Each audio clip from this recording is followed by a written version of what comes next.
Hello বন্ধুরা, গোপাল রান্নাঘর থেকে তোমাদের সাদর আমন্ত্রণ জানাচ্ছি। বন্ধুরা, আজকে আলুর দমের আরেকটি রেসিপি দেখাচ্ছি। আলুর দম তো বিভিন্নভাবে বানানো যায়, তো এইভাবেও একবার বানিয়ে দেখো, যে অত্যন্ত সুস্বাদু লাগে। এটাকে আমি ধনেওয়ালা আলুর দম বা ধনেপাতা আলা বা ধনেপাতা বাটা আলুর দম এটা আমি বলছি না, এটা আমি বলছি ধনেপাতার চাটনি সহযোগে আলুর দম।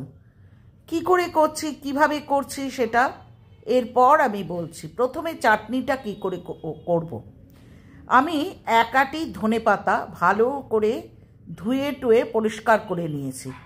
তার মধ্যে দুটো কাঁচা লঙ্কা দিয়েছি, 1 ইঞ্চি আদা দিয়েছি, একটা পাকা তেঁতুল দিয়েছি, মানে 1 মুঠ মতো, আর আখি গুড় দিয়েছি, আর খানিকটা লেবুর রস দিয়েছি। এটা দিয়ে আর একটু বিট নুন দিয়েছি। এটা দিয়ে একটা চাটনি করে নিয়েছি, অর্থাৎ ধনেপাতার চাটনি। আবার বলি, ধনেপাতা, কাঁচা লঙ্কা, আদা, তেঁতুল, লেবুর রস, বিট নুন, আখি গুড়, এই দিয়ে একটা চাটনি মিক্সিতে করে নিয়েছি। এরপর কি করেছি, ছোট আলুর দম নিয়েছি, ছোট আলু নিয়েছি, নতুন আলু, সেগুলোকে সেদ্ধ করে খোসা ছাড়িয়ে নিয়েছি। দেখেছেন বন্ধুরা, খোসা ছাড়িয়ে নিয়েছি। কড়াইতে 3 চামচ সর্ষের তেল দিয়েছি। এবার যে পেস্টটা দেব, অর্থাৎ সাদা জিরে এবং শুকনো লঙ্কা ফোড়ন দিয়ে আমি যে পেস্টটা দেব, সেই পেস্টটা তৈরি করেছি। কিন্তু এই দেখুন, শুকনো লঙ্কা দিলাম আর সাদা জিরে ফোড়নে দেব, দেখেছেন। এরপর আমি পেস্ট যেটা দেব সেটা করেছি হচ্ছে 1টা টমেটো, 2 ইঞ্চি আদা এবং 4টে কাঁচা লঙ্কা দিয়ে। দেখেছেন, আমি এই পেস্টটা করে নিয়েছি। আবার বলি, 1টা টমেটো, 2 ইঞ্চি আদা এবং 4টে কাঁচা লঙ্কা দিয়ে পেস্টটা তৈরি করে নিয়েছি। দেখেছেন, এটা খুব ভালো করে পেস্টটা কিন্তু ভাজতে শুরু করেছে।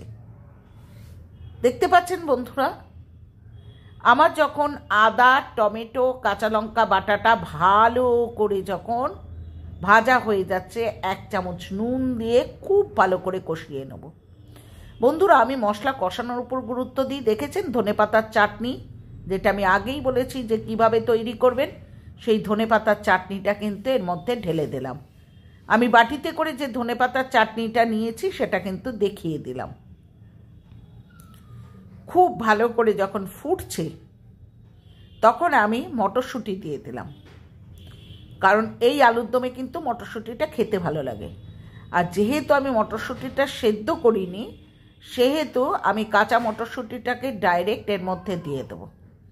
এরপর দিচ্ছি হচ্ছে যে আলুগুলো আমি সেদ্ধ করে রেখেছি। এখানে আলু ভাজার কোনো দরকার নেই। এই আলুগুলোকে একটু প্রিকল করে অর্থাৎ একটুখানি আলুগুলোকে কিন্তু ছিদ্র করে নেবেন, কোনো কিছু দিয়ে ফুটো ফুটো করে নেবেন, অর্থাৎ ফ্রক দিয়েও আপনারা ফুটো করে নিতে পারেন। অল্প হলুদের গুঁড়ো দিয়েছি, এখানে কোনো লঙ্কার গুঁড়ো ব্যবহার করব না, কারণ হচ্ছে আমি কাঁচা লঙ্কাই 4টে দিয়েছি। খুব ভালো করে কষিয়ে নেব, আংশে নেব। অল্প জল দিয়েছি, দিয়ে ওপর থেকে দেখুন কাঁচা পাকা লঙ্কা দিয়ে নামিয়ে দিয়েছি। কি অপূর্ব যে খেতে হয়েছিল, একবার এইভাবে বানিয়ে খান। আমার রিকোয়েস্ট রইল, একদম ইনোভেটিভ, অর্থাৎ নিজস্ব একদম ধ্যান ধারণা দিয়ে আমি খাবারটা তৈরি করেছি। কোনোখানেই আপনারা এই রেসিপিটা পাবেন না। ধনেপাতার চাটনি সহযোগে আলুর দম। তেঁতুলের কিন্তু অবশ্যই পাল্পটা দেবেন, অর্থাৎ তেঁতুল এক টুকরো পাকা তেঁতুল কিন্তু দিয়ে চাটনিটা তৈরি করবেন। এটা রুটি, লুচি, পরোটা, রুমালি রুটি, নান, বেবি নান, কুলচা, যে কোনো জিনিসের সাথে, শুধু ময়দা আটার জিনিস বলে নয়, এটা কিন্তু আপনারা স্টিম রাইস বা ফ্রাইড রাইসের সাথেও খেতে পারবেন। ঠিক আছে বন্ধুরা, এবার বলি, পুরনো বন্ধুরা যেভাবে সমর্থন করছেন, সুন্দর সুন্দর কমেন্ট করছেন, আমি অভিভূত। নতুন বন্ধুরা চ্যানেলটা সাবস্ক্রাইব করুন, লাইক করুন, কমেন্ট করুন, শেয়ার করুন। আর ভালো একটা কমেন্ট করবেন, যার মূল্য কিন্তু আমাদের কাছে অপরিসীম। আর একটা জিনিস হচ্ছে, বন্ধুবান্ধবের কাছে কিন্তু এটা শেয়ারও করবেন। এত সুন্দর সুন্দর আইটেম দেখাচ্ছে, থ্যাংক ইউ।